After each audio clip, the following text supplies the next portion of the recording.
Buenas tardes. Comenzamos este vídeo diciendo que actualmente las técnicas de biología molecular son imprescindibles en la caracterización de muchas patologías humanas que condicionan, en ocasiones, los tratamientos a los que deben someterse los pacientes.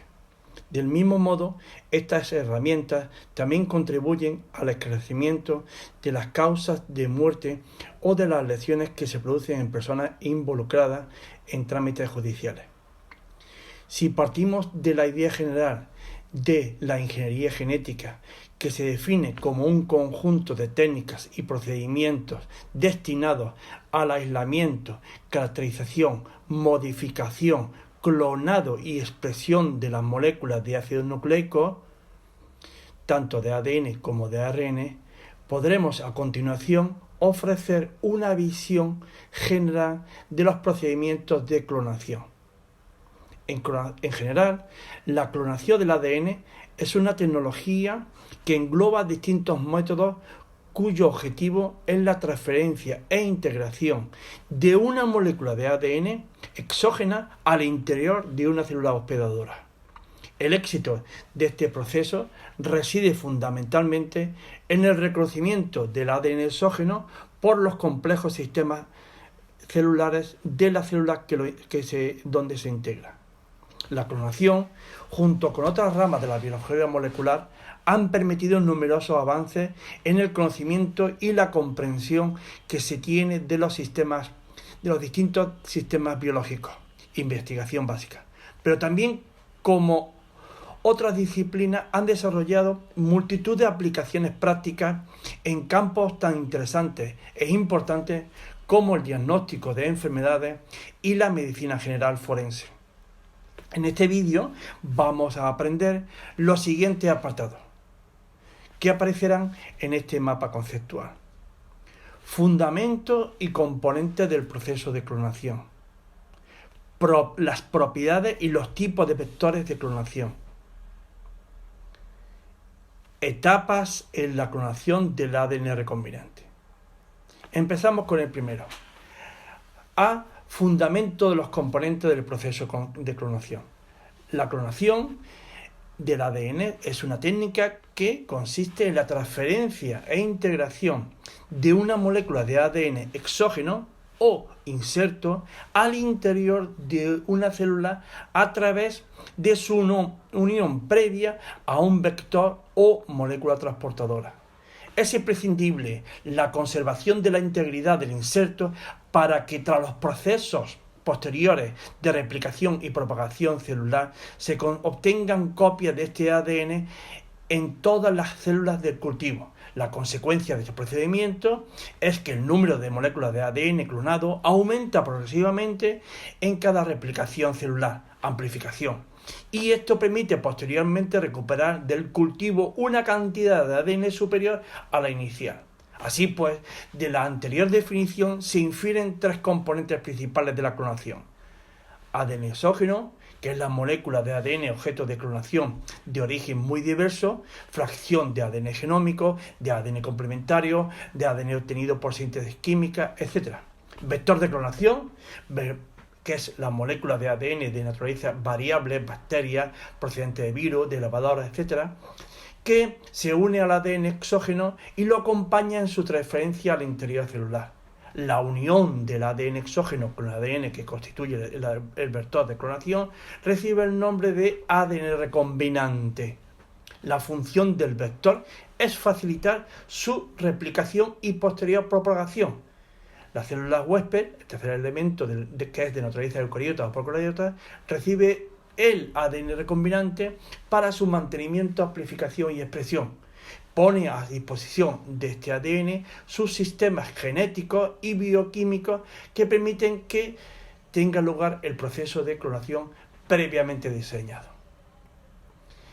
En el apartado B, propiedades y tipos de vector de clonación, tenemos que decir que una vez enunciados los componentes que participan en la clonación, conviene resaltar las propiedades que deben tener un vector para que tenga lugar con el éxito esperado todo este proceso.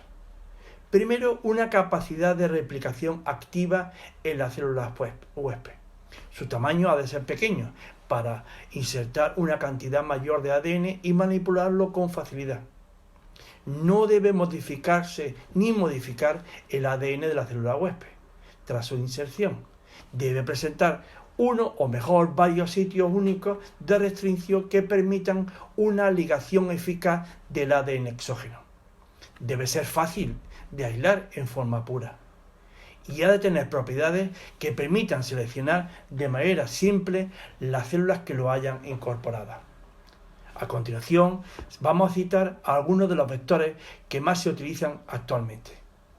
Plásmidos bacterianos, pequeñas moléculas de ADN de 2 a 5 kilobytes, circulares y extracromosómicos, que se replican de forma autónoma. Por ejemplo, los plásmidos de la Escherichia coli. Derivados de bacteriófagos o de virus eucariotas. El elemento que se quiere clonar y seleccionar es el propio genoma de un fago recombinante. Por ejemplo, el fago M13, que posee un genoma con un segmento codificante donde se introduce el inserto. Los cósmidos, que son un tipo de vector híbrido capaz de replicarse como un plásmido, pero que empaqueta el ADN en estructura del fago lambda. También podemos ver en este fago que consiste que con un único origen de replicación y un gen que confiere resistencia al antibiótico ampicilina permite la selección de células transformadoras con el ADN recombinante. Fásmidos, auténticas fusiones de plásmidos y fagos que en sus extremos contienen los genes necesarios para una infección lítica. En su zona central, un plásmido linealizado. Cromosomas Jack, Just Artificial Chromosome. Se propagan en células de levadura y se utilizan para la clonación de genes muy grandes, mayores de 600 kilobytes. Vamos al apartado C. Etapas en la clonación del ADN recombinante. Se trata de un proceso de clonación, de fragmentación de un fragmento de ADN determinado y se distinguen 4 etapas que vamos a continuar. Primero, la construcción del ADN recombinante. Para ello, el método más común consiste en la utilización de la enzima endonucleasa de restricción. Esta enzima corta la secuencia del vector elegido y la del ADN exógeno que se quiere clonar, y se generan extremos cohesivos, complementarios en ambas moléculas, que se unen mediante la acción de otra enzima, la ADN ligasa, de lo que resulta como producto final un ADN recombinante.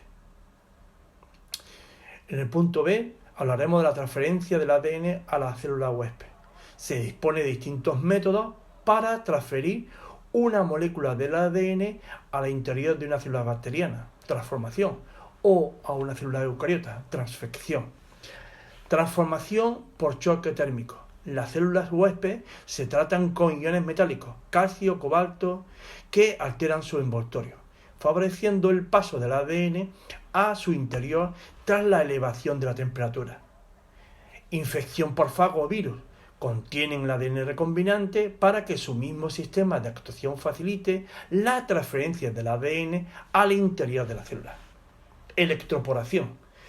Se aplican a las células hospedadoras descargadas eléctricas que alteran la estructura del envoltorio celular, con lo que se permite el paso del ADN exógeno al interior de la célula. Transformación por liposoma o lipofacción. Consiste en la utilización de vesículas lipídicas que contienen el ADN exógeno y que se integran en la célula por fusión con la membrana plasmática. Transfección con fosfato cálcico. En un medio con fosfato, el ADN forma un fino precipitado que puede ser integrado por la célula. Microinyección.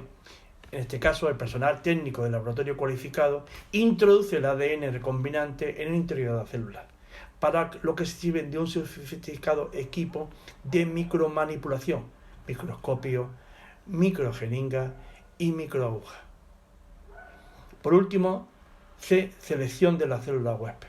La selección de la célula huésped que han incorporado el ADN recombinante se logra gracias a la presencia de los vectores marcadores genéticos que permiten una selección fenotípica de las células transformadas.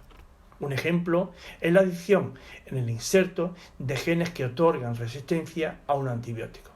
Las células no transformadas en presencia de este antibiótico mueren o no se dividen, lo que da lugar a un cultivo constituido únicamente por células que contienen el ADN recombinante. D. Construcción de una biblioteca o genoteca.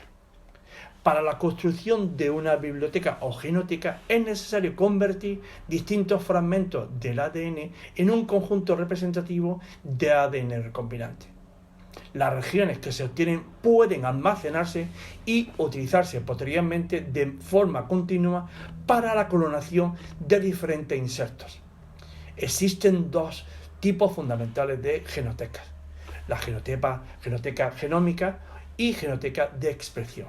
La primera, la genoteca genómica, está construida a partir de ADN genómico total que en principio contiene todos los genes de un organismo. Por el contrario, la genoteca de expresión incluye todos los ADN complementarios obtenidos a partir del ARN mensajero, que se encuentran en un tipo celular concreto. Como resumen final del tema, paso a explicaros a través de la figura que aparece en pantalla el proceso de clonación que vamos a ver. En esta figura se muestra el proceso de clonación de ADN con un plásmido como un vector. Y nos veremos en el siguiente vídeo. Saludos.